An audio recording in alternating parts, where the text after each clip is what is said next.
ልብ አድርጉ።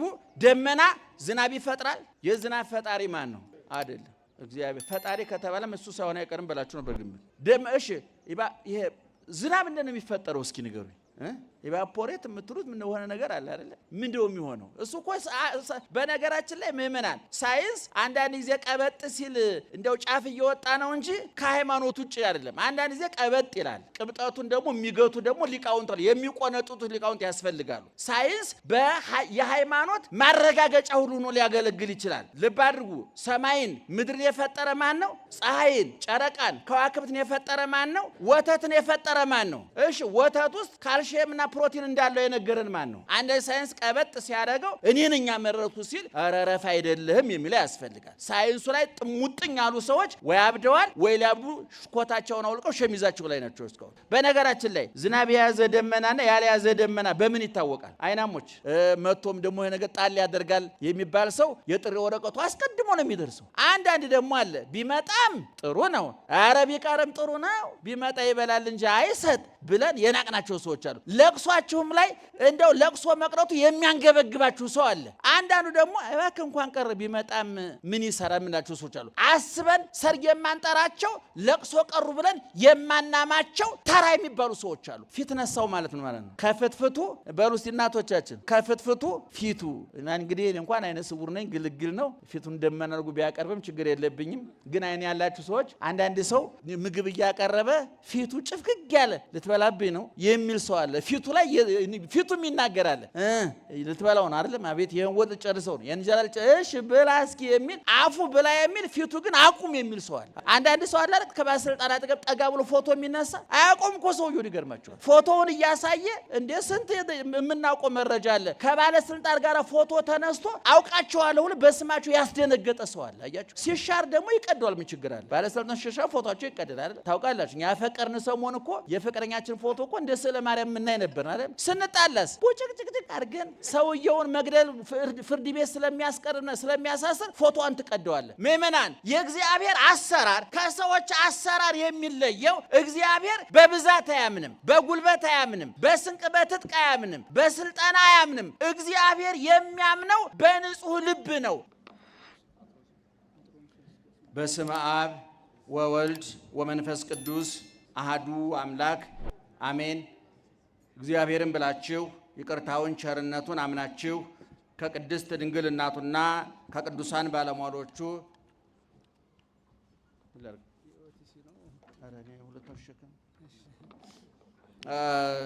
የእግዚአብሔር ቤተሰቦች ምእመናን እንዴት ዋላችሁ? ኧረ ጮክ በሉ። እንዴት ዋላችሁ? እንዴት ዋላችሁ? በየጊዜው በየቦታው በየምክንያቱ የምንሰማውም የምንኖረውም ያላሳጣን ፈጥሮ የሚመግበን እየመገበ የሚያኖረን በምድራዊ በስጋዊ ኑሯችን ከእናት ከአባት በላይ የጠበቀን እንደ አይን ብሌን የተንከባከበን ለሰማያዊ ለዘላለማዊ ሕይወታችን በሞቱ በስቅለቱ በትንሣኤው በሞቱ በትንሣኤው በእርገቱ ዳግመኛም እመጣለሁ ብሎ በሰጠው ተስፋ ዘላለማዊና ሰማያዊ የተረጋገጠ ዋስትናና ማረጋገጫ የሰጠን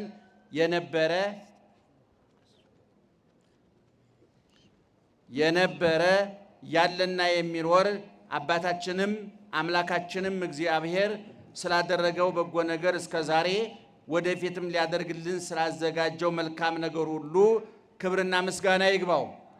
ክብርና ምስጋና ይግባው። ክብርና ምስጋና ይግባው።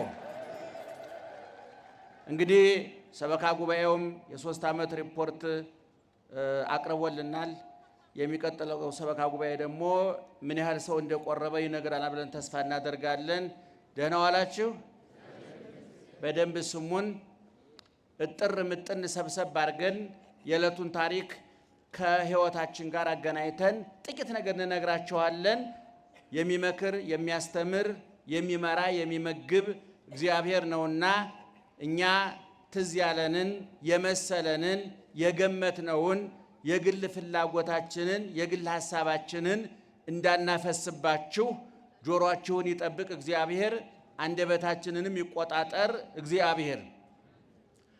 አሐዱ ሕፃን እምዕብራውያን ፈለገ ተከዚ ተገድፎ ወምተሰጥሞ ውስተ ባሕር በእደ ወለተ ፈርዖን ተሃድፎ አውፃ ሕዝበ እምድረ ግብፅ ወለጸሮሙ ቀሰፎ ሕፃነ ማርያም ከማሁ እምህፃናተ ገሊላ ተሪፎ ፄዋፄዮን ሜጠ ወነሰተ ግልፎ የሚል እነንታ ሰናይ በጸናጽል የሚያሳምሩት የሚያስውቡት ለጆሮ እንዲጥም ለአእምሮ እንዲመግብ ህሊናን እንዲያሳርፍ ነፍስን እንዳረካ አድርገው የሚያሳምሩት ከዛሬ 500 ዓመት በፊት የተደረሰ ማህሌተ ጽጌ የሚባል ድርሰት አለ። ምእመናን ገድላት፣ ድርሳናት፣ ተአምራት፣ መልካ መልክ የምንላቸው በጠቅላላ ሁሉ ከብሉይ የተቀሰሙ ከሐዲስ የተለቀሙ ከመጻሕፍተ ሊቃውንትና መነኮሳት የተቀመሙ ንባባቸው ጆሮ የሚሞላ ምስጢራቸው አእምሮ የሚያጠግብ ኃይለ ቃላቸው ህሊናን የሚያሳርፍ ነፍስን የሚያረካ ናቸው። በግዕዝ ቋንቋ ስለተዘጋጁ ምናልባት ብዙዎቻችሁ የመስማቱ አጋጣሚ ላይኖራችሁ ይችላል። አሁን የጠቀስኩላችሁ ያነበብኩላችሁ በግዕዝ ቋንቋ ያነበብኩላችሁ ምንባብ ከማህሌተ ጽጌ የተወሰደ ነው። 5 ቤት የግዕዝ ግጥም ነው። ሊቁ ብሉይን ከሐዲስ እንዴት አድርገው እንዳስታረቁት ግጥሙ 5 ቤት ነው። በግዕዝ ቋንቋ የተዘጋጀ ነው። የሚገርማችሁ ግን ብሉይን ከሐዲስ የጥንቱን ከአዲሱ እንዴት አድርገው እንዳገናኙት ሙሴን ከክርስቶስ ዲያብሎስን ፈርዖንን ከዲያብሎስ በግብፅ ያለቁትን ሕፃናት በገሊላ ካለቁት ሕፃናት ሙሴ የኤርትራ ሰበካ ጉባኤው አንዱ ስፒከር ማሰብ አለበት። ማመልከቻ ደህና ዋላችሁ? ይሰማችኋል? እስኪ እንደሚሰማችሁ በጭብጨባ ግለጡልን። ስለዚህ አሁን የአነበብኩላችሁን በቀጥታ በተረጉምላችሁ ረጅሙን የብሉይ ኪዳን ታሪክ እጥር ምጥን አድርጎ ለጆሮአችን ለአእምሮአችን ይመግብልናል ብዬ አስባለሁ። ይሄ ድርሰት አሃዱ ሕፃን እምዕብራውያን ፈለገ ተከዚ ተገድፎ ከዕብራውያን ከእስራኤላውያን መካከል አንድ ሕፃን በፈለገ ተከዚ በወንዝ ዳር ተጥሎ ወምተሰጥሞ ውስተ ባሕር በእደ ወለተ ፈርዖን ተሃድፎ በባህር ከመስጠም በፈርዖን ልጅ እጅ ተርፎ ተሻግሮ አውፃ ሕዝበ እምድረ ግብፅ ወለጸሮሙ ቀሰፎ ጠላታቸውን ፈርዖንን ከነሰራዊቱ ከነሰረገላው አስጥሞ ምናልባት በዛን ጊዜ የግብፅ መንግስት ማለት የፈርዖን መንግስት ማለት ዛሬ ዓለምን የሚንጡት የሚያናውጡት ሁሉ በእጃቸው ሁሉ በደጃቸው የሆነ የዓለምን ፖለቲካ የዓለምን ኢኮኖሚ የዓለምን ወታደራዊ አሰላለፍ ይመራሉ ከሚባሉት ከነ አሜሪካ የሚቆጠር ገናና መንግስት ነበር። የዛሬ 3000 ዓመት ገደማ የነበረው የግብፅ መንግስት ፈርዖን በጣም ብዙ ሺህ ሰረገላ የነበረው በጣም ብዙ ሺህ የተቀለበ የሰለጠነ የደረጃ ወታደር የነበረው በመከላከያው መስክ በጣም ጠንካራ መንግስት ከሚባሉት መካከል የግብፅ መንግስት ነው። የፈርዖን መንግስት ነው። ሙሴ አንድ በትር ይዞ የተጋፈጠው ከዚህ ሰራዊት ጋራ ነው። ከዚህ መንግስት ጋራ ነው። ሙሴ በእጁ ላይ የነበረው አንድ በትር ነው።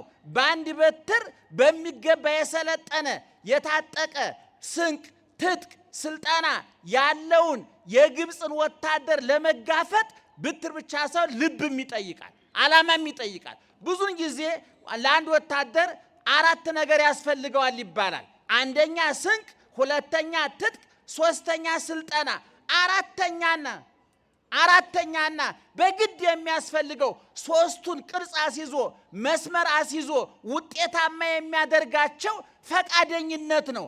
ለመዋጋት መፈለግ፣ ፈቃደኝነት፣ መዋጋት አለብኝ ብሎ ዓላማ አድርጎ የሚዘብት ወታደር ያስፈልጋል። ዓላማ የሌለው ወታደር በቂ ትጥቅ ቢኖረው፣ በቂ ስንቅ ቢኖረው፣ በቂ ስልጠና ቢኖረው ስልጠናው፣ ስንቁ፣ ትጥቁ ባክኖ ባዝኖ ተማርኮ አልቆ ይቀራል። አሁን የፈርዖን መንግስት ቅድም እንደነገርኳችሁ ጠንካራ ህዝብ መንግስት ነው። ጠንካራ ወታደር ያለው ሙሴ ይህን መንግስት የተጋፈጠው በአንድ በትር ነው። በትረ ሙሴ በሉ እስኪ ጮክ ብላችሁ የሙሴ ምን ማለት ነው? የሙሴ በትር ማለት ነው።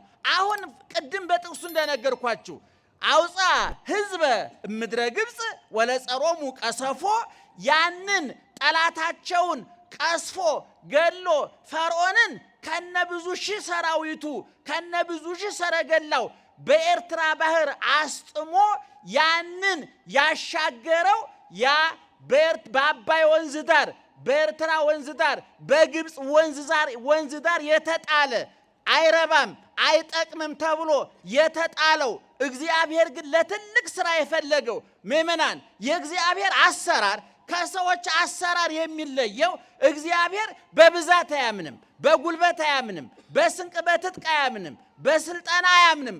እግዚአብሔር የሚያምነው በንጹህ ልብ ነው፣ በጠንካራነት ነው። አሁን ቅድም እንደነገርኳችሁ ሙሴ በባህር ዳር የተጣለ አንድ ዝግባ የማይባል ሕፃን ነው። በእግዚአብሔር እርዳታ በእህቱ ጥቆማ በፈርዖን ልጅ ቅንነት ቤተ መንግስት ያደገ በወተት በፍትፍት ያደገ ነገር ግን የቤተ መንግስቱ ምቾት የቤተ መንግስቱ ፍትፍት የቤተ መንግስቱ ድሎት ዓላማውን ያላስረሳው ማንነቱን ያላስረሳው ትልቅ ልባም ነው ሙሴ። እና ይሄ ሙሴ ያንን 215 ዓመት የተረገጠ የተቀጠቀጠ የተሰቃየ ያነባ ያለቀሰ የጮኸ ህዝብ በመከራ የማቀቀ የተሰቃየ የሚገርማችሁ የመከራውን ጽናት ለማሳየት እስራኤላውያን በግብፅ የደረሰባቸው መከራ ለማሳየት ኖራ እያቦኩ ሲሚንቶ እያቦኩ ጡብ እየቀጠቀጡ ይሰሩ ነበር። ዛሬ ግብፃውያን የሚመጻደቁበት ግንባታ በእስራኤላውያን አቅም የተገኘ ነው። የሚገርማችሁ እስራኤል የምትባለው ሀገር በእግዚአብሔር መዳፍ ውስጥ ያለች ሀገር ናት። በእግዚአብሔር ጥበቃ ውስጥ ያለች ሀገር ናት። የሚገርመው ብሉይ ኪዳን ሐዲስ ኪዳን በጠቅላላ የፈለቀው ከዚች ምድር ነው። ነቢያት በጠቅላላ እስራኤላውያን ናቸው። ሐዋርያት በጠቅላላ እስራኤላውያን ናቸው። ድንግል ማርያም ከነ ልጇ እስራኤላዊት ናት። ይሄ ልዩ ጥበቃ የሚደረግለት ልዩ እንክብካቤ የሚደረግለት በጠባብ መሬት ሰፊ ልቡና የተሰጠው በቁጥር ትንሽ በግን በዓላማ ብዙ የሆነ ዛሬ እስራኤል የዓለምን ውሃ ልክ አስከብሮ የሚኖረው ጠንካራ ሰራተኛ ተመራማሪ የእውቀት ምንጭ የሆነው ህዝብ በእግዚአብሔር ጥበቃ የተደረገለት ህዝብ ነው። ይሄን ማመን ያስፈልጋል። እንዲያውም መጽሐፍ ቅዱስ ዓለምን እስራኤልና ዓለም ተብሎ ሁለት ቦታ ነው የሚከፈለው። የሚገርማችሁ ነገር ሁለት ቦታ ነው ዓለምና እስራኤል። ህዝብና አሕዛብ ማለት እኮ 10 ሚሊዮን የማይመሉ እስራኤላውያንና 7 ቢሊዮን የዓለም ህዝብ ቁጥሩ እኩል ነው ይላል መጽሐፉ። ስለዚህ ይህ ህዝብ በግብፅ ተረግጦ ተጨቁኖ አንብቶ ተሰቃይቶ ልጅ ሲወልዱ እናቶች ነፍሰ ጡሮቹ መሬት ጭቃ ሲረግጡ ምጣቸው ሲመጣ እዚያው ከጭቃው ጋራ ልጆቻቸው እርገጡ ተብሎ የተፈረደባቸው ህዝቦች ናቸው። ይህን ህዝብ ለማውጣት ነው ሙሴ የተላከው። ሙሴ ሲላክ በጉልበቱ በቁመቱ በጡንቻው በደረሱ ስፋት በጡንቻው ጥንካሬ የተመረጠ አይደለም። እግዚአብሔር ባልባሌ ነገር ትልቅ ስራ መስራት ይችላል። በተናቀ ነገር ትልቅ ስራ መስራት ይችላል። እግዚአብሔር በተናቀው እንጨት እኮ ተሰቅሎ ዓለምን አድኗል። በአህያ ተቀምጦ ቤተ መቅደስ ገብቷል። ከድሆቹ መንደር መርጦ ከድንግል ማርያም ተወልዷል። ሰዎች ቀንን ሲያደንቁ እግዚአብሔር በጨለማ ተወልዷል። እግዚአብሔር ሰዎች ለቤተ መንግስት ሲጋደሉ እግዚአብሔር በበረት ተወልዷል። ሰዎች ለልብሳቸው ውበት ሲጨነቁ እግዚአብሔር ራቁቱን ተሰቅሏል። ሰዎች ለዳቦ ሲጋደሉ ስጋውን ብሉልኝ ብሎ ሰጥቷል። ውሃ የዓለም መሰረታዊ ፍላጎት ነው እየተባለ በሚራኮቱበት ዓለም ውስጥ ደሜን ካልጠጣችሁ ውሃ ያረካችሁም ብሎ ሰጥቷል። እግዚአብሔር ከሰማይ ወርዶ ከቤተ መንግስት ይልቅ በረትን መርጧል። ከቀን ይልቅ ሌሊትን መርጧል። ከሰረገላ ይልቅ አህያን መርጧል። ከሀብታሞቹ ልጆች ይልቅ ድሃዋን መርጦ ከድሃዋ ተወልዶ እኛን የነፍስ ባለጸጎች አድርጎናል። ደህና አደራችሁ? በደንብ እየሰማችሁ ነው? እስቲ ማርያምን በሉ እስቲ ከልባችሁ እስኪ ድገሟ። ጥሯት ግዴላችሁ ማርያምን እንደው ሲጣፍጥ ማርያምን እና ልብ አድርጉ። ቅድም የነገርኳቸው ጥቅስ ምንድነው የሚለው? ይሄ ሕፃን ይሄ እስራኤላዊ ሕፃን የዮካብድና የእንበረም ልጅ ሙሴ በባህር ዳር ተጥሎ ተገኝቶ በስቃይ በቤተ መንግስት በምቾት ነው ያደገው እሱ። ነገር ግን እሱ ቤተ መንግስት ቢያድግም ቢሞላለትም ቢሳካለትም ሆዱ ቢሞላም ፍላጎቱ ቢሳካለትም ህዝቡን አልረሳም፣ ፈጣሪውን አልረሳም። እና ያንን ቅድም የነገርኳችሁን ፈርዖንን ከነግዙፍ ሰራዊቱ ከነግዙፍ ጦር መሳሪያው የኤርትራ ባህር በልቶት እንዲቀር አድርጎ እስራኤልን አሻገረ። የኤርትራን ባህር ከፈለ።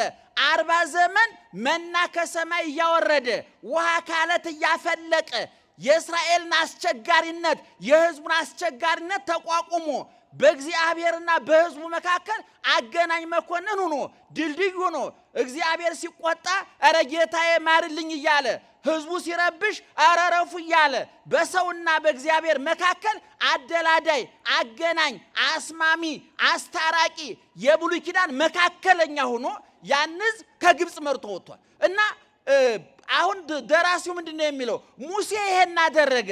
ይሄ በብሉይ ኪዳን የተከናወነ ነው። በሐዲስ ኪዳንሳ ብሎ ሲጠይቅ ሕፃነ ማርያም ከማሁ ሕፃናተ ገሊላ ተሪፎ ሙሴ ከግብፅ ወደ ባህር ይጣሉ ከነበሩ ሕፃናት በተአምር ተርፎ እስራኤላውያንን የኤርትራን ባህር ከፍሎ ከፈርዖን ቅኝ ግዛት ነፃ አውጥቶ ምድረ ርስትን አወረሳቸው። በሐዲስ ኪዳንሳ በገሊላ ሄሮድስ ከጨረሳቸው ሕፃናት የተረፈው ሕፃን ዘበታይቱ ወልድ ዘበላይሉ ቅድመ ዓለም የአብ ልጅ ድኅረ ዓለም የድንግል ማርያም ልጅ ከርቀት ወደ ግዝፈት ከሕያውነት ወደ ሟችነት ከዘላለማዊነት ወደ ጊዜያዊነት ከሰማያዊነት ወደ ምድራዊነት ሁሉን ከመቻል ምንም አለመቻል በጠባብ ማህፀን በጠባብ መቃብር ወደ መወሰን የመጣው አጥጋቢው ተርቦ የሚያጠጣው የሚያረካው ተጠምቶ ሰማይን በከዋክብት በፀሐይ በጨረቃ አስውቦ ምድርን በአዝሪት በአትክልት በጽጌያት አስውቦ ራሱ የሚለብሰው አጥቶ በበረት ብርድ ያንሰፈሰፈው ሄሮድስ ሕፃናትን ሲያስገድል በእናቱ ጥረት አምልጦ ወደ ግብፅ ተሰዶ መልሶ ቀራንዮ ላይ ውሎ እጆቹን እግሮቹን ተቸንክሮ ተገርፎ በጥፊ ተመቶ ምራቅ ተተፍቶበት ሐሞት ኮምጣጤ ጠጥቶ የሾሃል ተደፍቶበት ተሙቶ ተገንዞ ተቀብሮ ተነስቶ አርጎ ዛሬ በክብር ያለው የሐዲስ ኪዳኑ የኃጢአታችን ባህር የከፈለ የጥሉን ግድግዳ ያፈረሰ ሙሴ በበትሩ የኤርትራን ነሳ ሙሴ በትረ ጸለየ ዋማይተበ ውቱኬ ባሪያ መስቀል ላሉ ነንታሰነ ሲጸነጽሉ ሙሴ የኤርትራን ባህር የከፈለበት መስቀል የሐዲስ ኪዳን በትር የሐዲስ ኪዳኑ የክርስቶስ መስቀል ምሳሌ ነው። የኤርትራ ባህር የኃጢአት ምሳሌ ነው። ፈርዖን የዲያብሎስ ምሳሌ ነው። ግብፅ የሲኦል ምሳሌ ናት። ከሰማይ የወረደው መና ከአለት የፈለቀው ውሃ በሐዲስ ኪዳን የበላ ነው። አነው ህብስተ ሕይወት ከሰማይ የወረደ ቢበላ የማይጠገብ የማይሻግት የማይበላሽ ጥንት የተበላ አሁን እየተበላ ያለ ለዘላለም ሲበላ ሲጠጣ የሚኖር የነፍስን ረሃብ የቆረጠ የነፍስን ውሃ ጥም የቆረጠ እርቃናችን የሸፈነ ወደ ቀደመ ቦታችን የመለሰን የሐዲስ ኪዳኑ ደግሞ ሙሴ ኢየሱስ ክርስቶስ። ድገሙት ግደላችሁ ምእመናን። ስለዚህ አሁን ቅድም የነገርኳችሁ አጭሯ ድርሰት 5 ቤቷ የግዕዝ ግጥም የነገረችን ይሄንን ነው። የሚገርማችሁ በዚህ ግጥም ከኦሪት ዘጸአት ከምዕራፍ 1 እስከ 15 ድረስ ያለው ተካቷል። ሐዲስ ኪዳን በሙሉ ተካቷል ማለት እንችላለን። ለዚህ ነው የኛ ሊቃውንት ባጭር ንባብ ረጅም ምስጢር በረጅም ንባብ ጥልቅ ምስጢር ማስቀመጥ ይችሉበታል። ብሉይን ከሐዲስ ማስታረቅ ያውቁበታል። እና ቅድም እንደተናገርኩት የአብርሃም ዘር የያዕቆብ የይስሐቅ ዘር ከሀገር ውጣ ከሕዝብ ተለይ እኔ ወደማሳይህ ማርና ወተት ወደምታፈሰው ምድር ሂድ ተብሎ የተነገረው አብርሃም የወለዳቸው ልጆች የያዕቆብ ልጆች 12ቱ ነገድ ወደ ግብፅ ወርደው ያን ሁሉ መከራ ማቀው ተቀብለው ወጥተው ምድረ ርስት ገቡ። ጠላታቸው ፈርዖን ከነሰራዊቱ በኤርትራ ባህር ሰጠመ። ይሄ ሁሉ የተደረገው በ3 ወገን ነው። አንድ የነገሮች ሁሉ ባለቤት ማን ነው? አረ ጮክ በሉ። የነገሮች ሁሉ ባለቤት ማን ነው? እግዚአብሔር ነው። እግዚአብሔር ስራ ሲሰራ ደግሞ የሚመርጣቸው መሳሪያዎች አሉ። መልአኩ ቅዱስ ሚካኤል ይሄን ሕዝብ እየመራ እየመገበ እያስተዳደረ ሙሴን እንዳግዝ ከእግዚአብሔር ተመድቧል። ምእመናን አረጋዊ መንፈሳዊ የተባለው የቤተ ክርስቲያናችን መጽሐፍ እንዲህ ይላል። ወበከመ ደመናት ይነሱ ማየ እምነ ባሕር ወይነዝሁ ዲበ ምድር ወያበቁሉ ፍሬያተ ወያሴንዩ ወያሰምሩ ከማሁ መላእክትኒ መንፈሳውያን ይነሱ ምህረተ እምባሕረ ምህረቱ ለእግዚአብሔር ወይሰውጡ ውስተ ነፍሳቲሆሙ ለጻድቃን ከመ ይልሐቁ በአእምሮ እስከ ፍጻሜ። ወደ አማርኛ ልተርጉመው። ደመና ውሃውን ከውቅያኖስ ጠልፎ ወስዶ በደረቀው መሬት ላይ ባፈሰሰው ጊዜ ወይም ዝናብ በጣለ ጊዜ ማለት ነው። የደረቀው ይለመልማል፣ የለመለመው ያብባል፣ ያበበው ያፈራል አለ። እንደዚህም ሁሉ በደመናው መላእክትን መስሎ ቅዱሳን መላእክት የምህረት ውቅያኖስ፣ የይቅርታ ውቅያኖስ፣ የጸጋ ውቅያኖስ፣ የፍቅር ውቅያኖስ፣ የሰላም ውቅያኖስ የሁሉ ነገር መገኛ ከሆነው ከውቅያኖሱ እግዚአብሔር ምህረቱን፣ ይቅርታውን፣ ቸርነቱን ቀርተው አምጥተው በቅዱሳን በጻድቃን በክርስቲያኖች ላይ ባፈሰሱት ጊዜ ይላል ከመ ይልሐቁ በአእምሮ እስከ ፍጻሜ በእምነት ፍጹማን እስኪሆኑ ድረስ ይለመልማሉ ይላል። ልብ አድርጉ። ደመና ዝናብ ይፈጥራል። የዝናብ ፈጣሪ ማን ነው? አይደለም እግዚአብሔር። ፈጣሪ ከተባለም እሱ ሳይሆን አይቀርም ብላችሁ ነው በግምት። እሺ ይሄ ዝናብ እንደምን የሚፈጠረው እስኪ ንገሩኝ። ኢቫፖሬት የምትሉት ምን ሆነ ነገር አለ አይደለ? ምንድነው የሚሆነው? እሱ እኮ በነገራችን ላይ ምእመናን ሳይንስ አንዳንድ ጊዜ ቀበጥ ሲል እንደው ጫፍ እየወጣ ነው እንጂ ከሃይማኖት ውጭ አይደለም። አንዳንድ ጊዜ ቀበጥ ይላል። ቅብጠቱን ደግሞ የሚገቱ ደግሞ ሊቃውንት የሚቆነጡት ሊቃውንት ያስፈልጋሉ። ሳይንስ የሃይማኖት ማረጋገጫ ሁሉ ነው ሊያገለግል ይችላል። ልብ አድርጉ። ሰማይን ምድርን የፈጠረ ማን ነው? ፀሐይን፣ ጨረቃን፣ ከዋክብትን የፈጠረ ማን ነው? ወተትን የፈጠረ ማን ነው? እሺ ወተት ውስጥ ካልሲየምና ፕሮቲን እንዳለው የነገረን ማን ነው እንዴ? ሎሚውን የፈጠረ ማን ነው? ሳይንስ ነው እንዳትሉ። ሎሚን የፈጠረ ማን ነው? እሺ ቫይታሚን ሲ እንዳለ የነገረን ማን ነው? አቤት ሳይንስ ጥቆማ ነው ማለት። ድግስ እዚህ ቦታ አለ ብሎ አቅጣጫ የሚጠቁም ማለት ነው። ደጋሽ ማን ነው? ደጋሽ ማን ነው? ሎሚን የፈጠረ ማን ነው? እሺ ለምሳሌ ደማችሁ ፕላስ ኦ ምን ኦ የሚባል ነገር አለ አይደለም? ማን ነው የነገረን? ሳይንስ። ደሙን ራሱ የፈጠረውስ? ይኸውላችሁ መኪና አምራች አለው፣ ገዥ አለው፣ ሹፌር አለው። አሁን ሳይንስ የመኪናው ሹፌር እንጂ አምራቹ አይደለም። አንድ ሳይንስ ቀበጥ ሲያደርገው እኔ ነኝ ያመረኩ ሲል አረረፍ አይደለም የሚለው ያስፈልጋል። ሳይንሱ ላይ ጥሙጥኝ ያሉ ሰዎች ወይ አብደዋል ወይ ሊያብዱ ኮታቸውን አውልቀው ሸሚዛቸው ላይ ናቸው። እስካሁን ሊያብዱ እያኮበኮቡ ነው። እኛ እንደዛ እናብድም። ሳይንስን በቦታው እንጠቀምበታለን፣ ሃይማኖትን በቦታው እንጠቀምበታለን። ስለዚህ ዝናቡ ይላል የኛ ትምህርታችን እርጥቡና ደረቁ ሲጋጭ በትነት ዝናብ ይፈጠራል። ያ ዝናብ የሚፈጠረው ግን ደመና አለ። ደመናው ከውቅያኖስ ውሃውን ጠልፎ ያመጣዋል። ያ ከውቅያኖስ የጠለፈውን የተጫነው የሚገርማችሁ ነገር ውሃውን ከውቅያኖስ እየቀዱ ደመናው ላይ የሚጭኑ መገብተ ማያት መላእክት አሉ። ደመናውን ደግሞ የሚሾፍሩ ደግሞ በዚህ ሂድ በዚያ ሂድ እያሉ ደግሞ የሚያዙ የተመደቡ መገብተ ደመናት መላእክት ደግሞ አሉ። መገብተ መባረቅት፣ መገብተ ከዋክብት ደመናት መላእክት አሉ። ማን ነው የመደባቸው? እግዚአብሔር ነው የመደባቸው። እና ይሄ ደመናው ከውቅያኖስ ውሃውን ይጫንና ያመጣና በዚህ ላይ በደረቀው መሬት ላይ ያዘንበዋል። ኤጲፋኔዎስ የሚባል ሊቅ በብሉይ ኪዳን ኢዮብም ተናግሮታል። እይሰጠጥ ደመናሁ ይላል። የሚገርማችሁ አሁን ደመናው በነገራችን ላይ ዝናብ የያዘ ደመናና ያልያዘ ደመና በምን ይታወቃል? አይናሞች፣ ኧረ አይናሞች በምን ይታወቃል? ሲንገረኛ ንገሩኝ።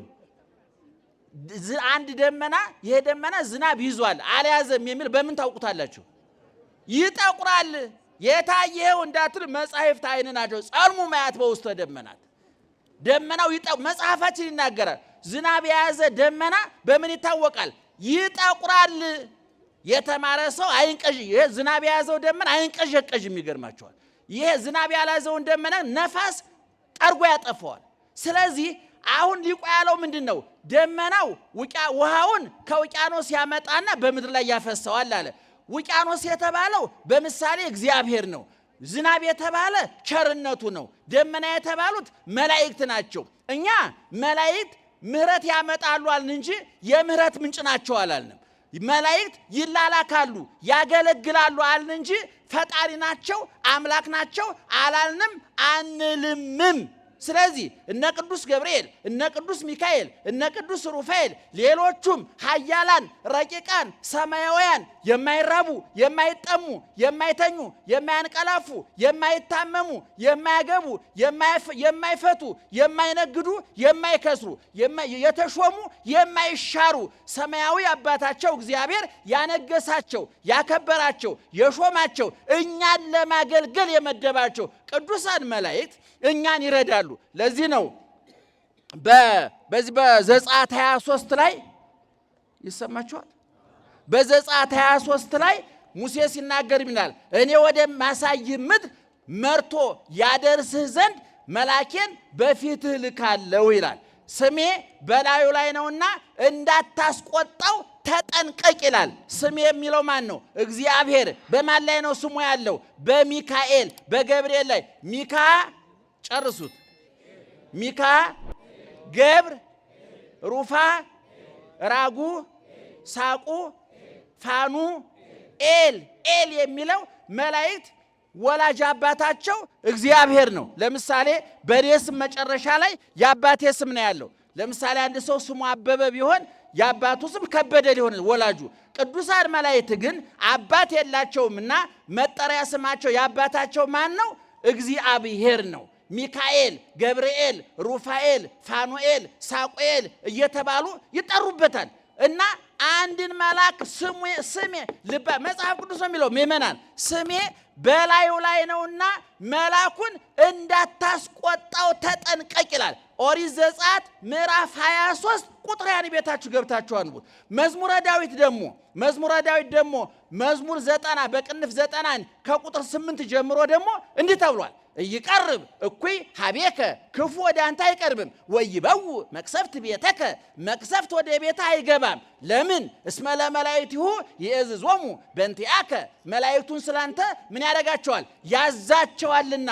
ከመይቀቡከ በኩሉ ፍናዊከ በመንገድ ሁሉ ይጠብቁ ዘንድ ወበእዴሆሙ ያነስኡከ በእጆቻቸውም ከወደክበት ያነሱ ዘንድ ያነሱሃል። ከመይተታቀፍ በእብን እግርህ እንዳትሰነካከል መላእክቱን ስላንተ ያዛቸዋልና መቅሰፍት ወደ አንተ አይገባም፣ ወደ አንተ አይቀርብም፣ ክፉ ወደ አንተ አይቀርብም፣ መቅሰፍትም ወደ አንተ አይገባም ተብሏል። ስለዚህ ቅዱስ ሚካኤል በብሉይ ኪዳን የተጠቀሰው መልአክ ቅዱስ ሚካኤል ነው፣ ሙሴን ያገዘ። እንግዲህ ልብ አድርጉ፣ እስራኤላውያን ከግብፅ ወጥተው ወደ ምድረ ርስት ወደ ሀገራቸው እንዲገቡ ዋናው እግዚአብሔር ነው፣ ቀጥሎ ቅዱስ ሚካኤል ነው፣ ቀጥሎ ሙሴ ነው። እነዚህ ሶስት አካላት ናቸው ለእስራኤላውያን መዳን፣ ለፈርዖን ለግፈኞች መውደቅ፣ ለተገፉት መነሳት፣ ለጥጋበኞች ውድቀት፣ ለረሃብተኞች መጥገብ ምንጭ ሆነው አንደኛ እግዚአብሔር ነው፣ ሁለተኛ እግዚአብሔር ላከው ቅዱስ ሚካኤል ነው፣ ሶስተኛ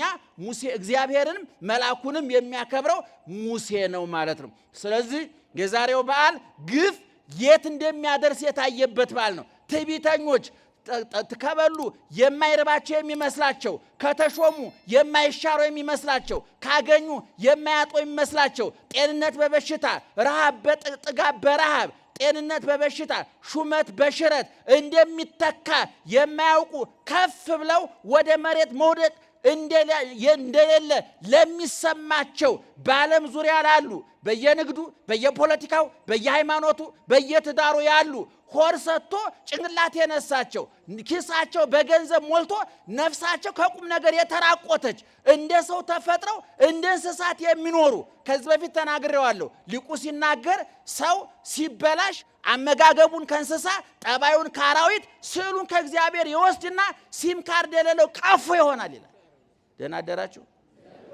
ሰደብከን እያላችሁ ነው እናንተ ግደል ቤታችሁ ላይ ትበሳጫላችሁ። አሁን ተው ደህና ዋላችሁ። ስለዚህ ምእመናን ፈርዖን ትዕቢተኛ ነበር። እግዚአብሔርን አላውቀውም ብሎ ነበረ። ያ አላውቅም ያለው ፈርዖን ዛሬ የለም። አላውቀውም የተባለው እግዚአብሔር ዛሬም አለ። ትዕቢተኞች ትናንትና ነበሩ፣ ዛሬ አሉ፣ ነገም ክርስቶስ መጥቶ ይህን የግፍ መጋረጃ እስከሚዘጋው ድረስ ትርኢቱ እስከሚያቆም ድረስ ግፈኛው እስር ቤቱ ዓለም ፍጻሜ እስከሚያገኝ ድረስ ረሃብና ጥጋብ፣ ሐዘንና ደስታ፣ መገፋትና መግፋት፣ መሳቅና ማልቀስ፣ ማግኘትና ማጣት፣ ጤንነትና በሽታ ጎን ለጎን ይቀጥላሉ። እንደ ቀንና እንደ ሌሊት፣ እንደ ክረምትና እንደ በጋው ማለት ነው ወገኖቻችን። ስለዚህ ዛሬ እዚህ የተሰባሰባችሁት ምእመናን በተለያየ መንገድ ግፍ የተፈጸመባችሁ በትዳራችሁ፣ በንግዳችሁ፣ በተሰማራችሁበት የሥራ መስክ የበደሏችሁ፣ የገፏችሁ፣ ያስለቀሷችሁ፣ ያራቆቷችሁ፣ ትዳራችሁን የበተኑ፣ ንግዳችሁን የበተኑ፣ ሕይወታችሁን ያመሰቃቀሉ ግፈኞች ካሉ የጊዜ ጉዳይ እንጂ እንደ ፈርዖን ይወርቃሉ፣ እንደ ፈርዖን ይሰጥማሉ። ባህሩ ዛሬም አለ። ሙሴ ስለዚህ ዛሬ የመግባባት የመደማመጡ ጉዳይ እየደከመ ሄዶ በየሰፈሩ የሚሰራውን ግፍ እግዚአብሔር የሚያውቃል፣ እኛም እናውቃለን፣ ሰይጣን የሚያውቃል፣ አስፈጻሚ ስለሆነ የጉዳዩ ባለቤት ስለሆነ። ስለዚህ ወገኖቻችን ታሪክ ስትሰሙ እኔ የት ነኝ ብላችሁ በሙሴ ሚዛን ራሳችሁን መዝኑ፣ በእስራኤላውያን ሚዛን ራሳችሁን መዝኑ። ገፊ ነኝ፣ ተገፊ ነኝ፣ አልቃሽ ነኝ፣ አስለቃሽ ነኝ፣ ደብዳቢ ነኝ፣ ተደብዳቢ ነኝ፣ አፈናቃይ ነኝ፣ ተፈናቃይ ነኝ፣ አሰዳጅ ነኝ፣ ተሰዳጅ ነኝ ብላችሁ ራሳችሁ መድቡ። አሰዳጆች ከሆናችሁ ነገ ትሰደዳላችሁ። አፈናቃይ ከሆናችሁ ነገ ትፈናቀላላችሁ። አስለቃሽ ከሆናችሁ ነገ ታለቅሳላችሁ።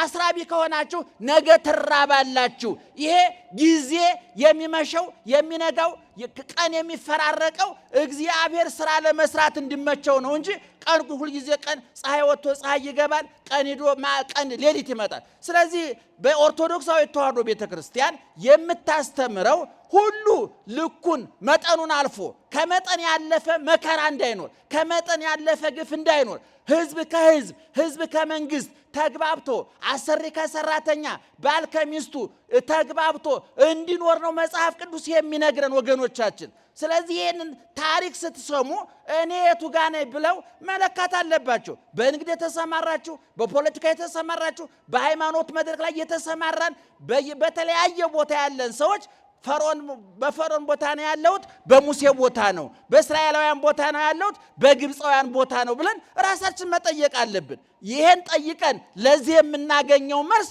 ለውርቀታችንም ሆነ ለትንሣኤያችን መነሻ ይሆናል ማለት ነው። ስለዚህ ዛሬ ታላቁ መልአክ ቅዱስ ሚካኤል የሚከበርበት ቀን ነው። ምእመናን ለእያንዳንዳችን ጠባቂ መልአክ አለን። ይክበር ይመስገን እግዚአብሔር። በማቴዎስ ወንጌል ምዕራፍ 18 ቁጥር 10 ላይ እንዲህ ተብሎ ተጽፏል።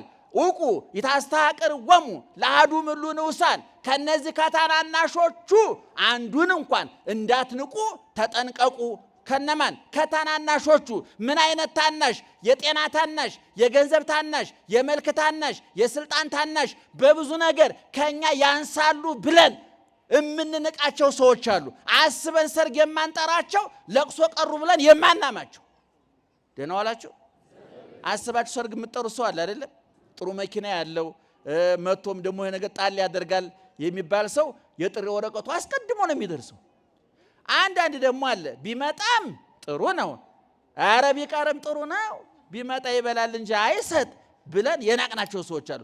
ለቅሷችሁም ላይ እንደው ለቅሶ መቅረቱ የሚያንገበግባችሁ ሰው አለ። አንዳንዱ ደግሞ እባክህ እንኳን ቀረ ቢመጣም ምን ይሰራ ምናቸው ሰዎች አሉ።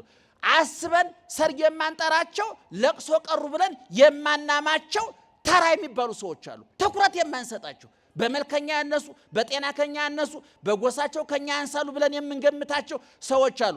እነዚህን ሰዎች እንዳትንቁ አለ ጌታ በማቴዎስ ወንጌል ላይ ተጠንቀቁ። ለምን? እብለክሙ ከመ መላእክቲሆሙ ወትረ ይሬኡ ላዌ ገጾ ላዌ ዘበሰማያት። መልአኮቻቸው ይላል። የነማን መልአክ? የነማን? የትንንሾቹ እናንተ የናቃችኋቸው ያጠቃችኋቸው ትኩረት የነፈጋችኋቸው ሰዎች መላእክቶቻቸው መልአኮቻቸው በሰማይ የአባቴን ፊት ያያሉና። ፊት ነሳው ማለት ነው ማለት ነው። ከፍትፍቱ በሉ እስቲ እናቶቻችን፣ ከፍትፍቱ ፊቱ። እና እንግዲህ እንኳን አይነ ስውር ነኝ፣ ግልግል ነው። ፊቱን ደመና አድርጎ ቢያቀርብም ችግር የለብኝም። ግን አይን ያላችሁ ሰዎች አንዳንድ ሰው ምግብ እያቀረበ ፊቱ ጭፍግግ ያለ ልትበላብኝ ነው የሚል ሰው አለ። ፊቱ ላይ ፊቱም ይናገራል። ልትበላው ነው አይደለም? አቤት ይሄን ወጥ ጨርሰው ነው የእንጀራ እሺ ብላ እስኪ የሚል አፉ ብላ የሚል ፊቱ ግን አቁም የሚል ሰው አለ አይደለም? የመቼም ሳይኮሎጂስቶችም ጽፈውታል። የኔ መጽሐፍ ላይ ነው ያገኘሁት። አንዳንድ ሰው ደግሞ እጁ ላይ ሽሮ ይዞ ፊቱ ላይ ክትፎ የሚከተፍ ሰው አለ። ቁርጥ ፊቱ ላይ የሚነበብበት። አረ ብላለኝ፣ አረ አፈር ሰሆን። በተለይ እናቶቻ ታውቃላችሁ አይደል? አፈር እኔ በጣም ነው ደስ ይላል። አፈር ሰሆን በማርያም ስም እንደምደሰት ይገርማቸው። አንዳንድ ሰው ትንሽ አትበላም ነበር? እሺ ትንሽ ፈጥር ጨምርልህ ብትበላ እኮ ጥሩ ነበር። በልሽ እንግዲህ አሁን መጀመሪያም ሲያቀርብ እየተበሳጭ ነው ያቀረበው ማለት ነው። አያችሁ፣ መላእክት በሰማይ የማንን ፊት ያሉ አለ? የእግዚአብሔርን ፊት ያሉ። ቅዱስ ገብርኤል ወደ ዘካርያስ ተልኮ ሲመጣ አንተ ማነህ ሲባል ምን አለ? አነ ውእቱ ገብርኤል ዘእቀውም ቅድመ እግዚአብሔር። በእግዚአብሔር ፊት የምቆሙ ማነኝ አለ? ገብርኤል ነኝ። በማን ፊት የሚቆመው? ፊቱን እግዚአብሔር ፊቱን ያላዞረበት። ዲያብሎስ በእግዚአብሔር ፊት ፊቱን አዙሮበታል። ክፉ ሰዎች በእግዚአብሔር ፊት አይቆሙም። ፊታቸውን አያችሁ።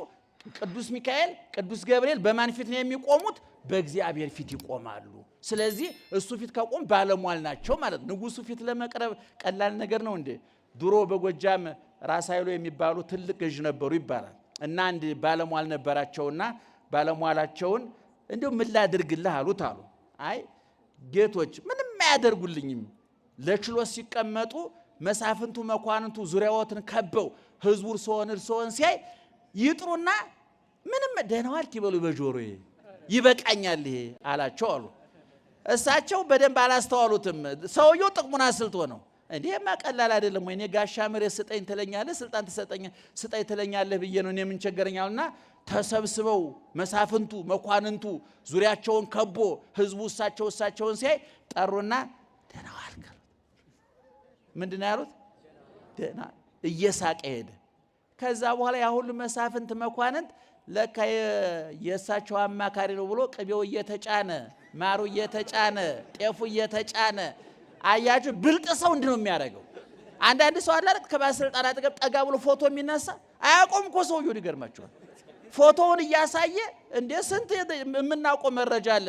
ከባለስልጣን ጋር ፎቶ ተነስቶ አውቃቸዋለሁ ብሎ በስማቸው ያስደነገጠ ሰው አለ። አያችሁ። ሲሻር ደግሞ ይቀደዋል። ምን ችግር አለ? ባለስልጣን ሲሻር ፎቶአቸው ይቀደል አይደል? ታውቃላችሁ። ያፈቀርን ሰሞን እኮ የፍቅረኛችን ፎቶ እኮ እንደ ስለ ማርያም የምናይ ነበር አይደል? ስንጣላስ ቡጭቅጭቅጭቅ አድርገን ሰውየውን መግደል ፍርድ ቤት ስለሚያስቀርና ስለሚያሳስር ፎቶዋን ትቀደዋለህ። አያችሁ። እነ ቅዱስ ሚካኤል እግዚአብሔር ወዳችኋለሁ ያላቸው ናቸው። ሹክ ያላቸው ናቸው። ለዚህ ነው ጠብር ግፍ ብለን እረ ለምኑልን፣ እረ ንገሩልን፣ ወርቀናል፣ አንሱን፣ ረክሰናል፣ ቅዱስን ቆሽሸናል፣ እጠቡን፣ ጠፍተናል፣ ፈልጉን፣ ለጌታችሁ ንገሩልን፣ ከኛ ይልቅ እናንተ ትቀርቡታላችሁ ያልነው እና ምእመናን ኦርቶዶክሳዊ ተዋሕዶ ቤተክርስቲያን እናታችሁ መጻሕፍትን አንብባ ተርጉማ አመስጥራ የምትኖር እንጂ እንደ ልቧ የምትኖር ትዝ ያላትን የምታወራ ቤተክርስቲያን አለችው። ሁል ጊዜ እናገራ ተሰርታ የተጠናቀቀች የእውቀት ቤተክርስቲያን፣ የእምነት ቤተክርስቲያን፣ የሞራል የሥነ ምግባር ቤተክርስቲያን ናት። ንጉሱን ከነሰራዊቱ የምታከብር፣ ዳቦውን ከነመሶቡ የምታከብር። ዳቦ ክርስቶስ ከሰማይ የወረደ እንጀራ ነው። ይሄ ዳቦ የተጋገረባት ምጣድ መሶብ ደግሞ ድንግል ማርያም ናት። ደመናው ድንግል ማርያም ናት። ዝናቡ ክርስቶስ ነው። አበባ ድንግል ማርያም ናት። ፍሬ ክርስቶስ ነው።